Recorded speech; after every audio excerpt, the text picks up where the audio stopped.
আমি এই মুহূর্তে দাঁড়িয়ে রয়েছি রাম জন্মভূমি চত্বরে, অর্থাৎ যেখানে রাম মন্দির তৈরি হচ্ছে। আমার বাঁদিকে রাম মন্দির তৈরি হচ্ছে এবং ডান দিকে হনুমান গড়ি, এবং ঠিক মাঝখানে এই মুহূর্তে রাম, সীতা, লক্ষণ, রামলালা সবাই এই মুহূর্তে রয়েছেন। এখানে কিন্তু একটা ন্যারেটিভ, একটা অদ্ভুত ভাবে একটা একটা ধারণা তৈরি করা হয় যে রাম আছেন মানে সেখানে দুর্গার কোনো জায়গা নেই, সেখানে নারী শক্তির কোনো জায়গা নেই।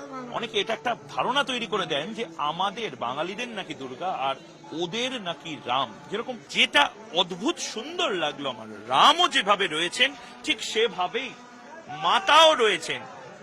মা দুর্গা, মা বৈষ্ণোদেবী, মা জগদম্বিকা বা মা জগদ্ধাত্রী, শেরাওয়ালি, যে নামেই পূজিত হন না কেন, একেবারে পাশে রাম সীতার একেবারে পাশে মায়ের যে মূর্তি, সেই মূর্তির অবস্থান এখানে রয়েছে।